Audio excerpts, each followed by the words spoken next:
Thursday, May 17, 2018. Tyler Waldman, WBAL News Radio 1090. Valerie Ervin will run for governor herself, the candidate announced, a week to the day after the unexpected death of Baltimore County Executive Kevin Kamenetz. A new campaign website went online Thursday. It's news that will shake up the Democratic primary race. Ervin filed Thursday afternoon with running mate Marisol Johnson, the first Latino appointed to the Baltimore County School Board. It didn't really take me long to recognize that Kamenetz had spent a good portion of the last several years putting together a campaign effort, raising money because he knew he was the best man to beat Larry Hogan in a general election, Ervin said. So Kevin and I together were making inroads. We were getting really good poll results, and I know that with any race that the race isn't over until it's finished, and I think that with Kevin's passing that baton needs to be lifted up and handed over to his running mate. I believe that I am the right person for the job.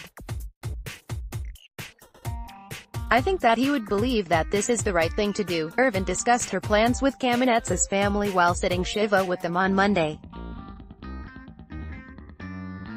She called Kamenetz's family fabulous people. Of course, one can only try to recognize what his wife Jill and their two boys are going through, so they pretty much understood, Ervin said. They, of course, have made a decision that they need to step away. Kamenetz positioned himself as a candidate who would work to boost the Baltimore area. Ervin is from Montgomery County.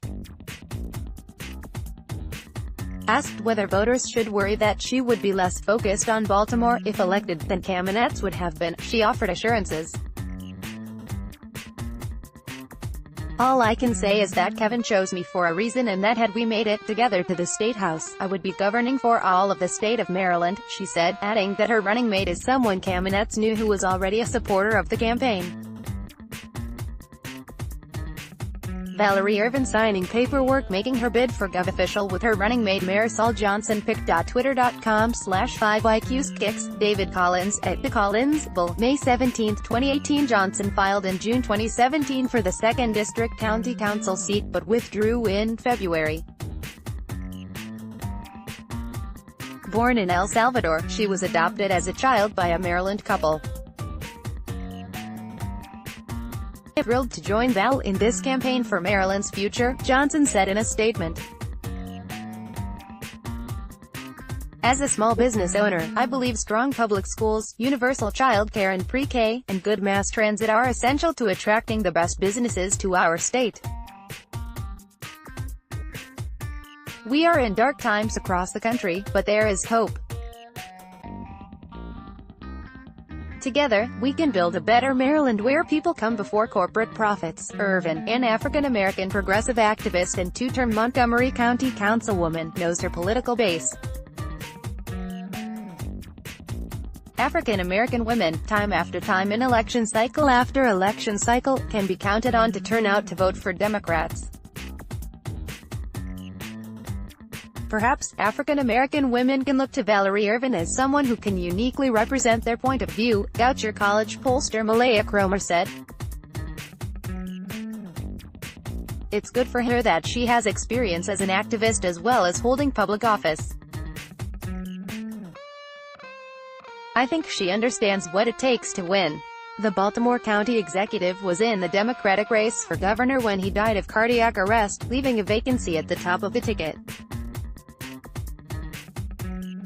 Ervin had until Thursday to decide how she would proceed. Under state law, she could elevate herself to the top of the ticket and name a running mate, or name a new candidate for governor. Some 2 million ballots for the Democratic primary have already been printed and sent to local election offices, officials said. Absentee ballots have already been mailed. All name Kamenetz and Ervin among candidates for governor and lieutenant governor. The team dismantled the Kamenetz campaign staff and is building their own staff.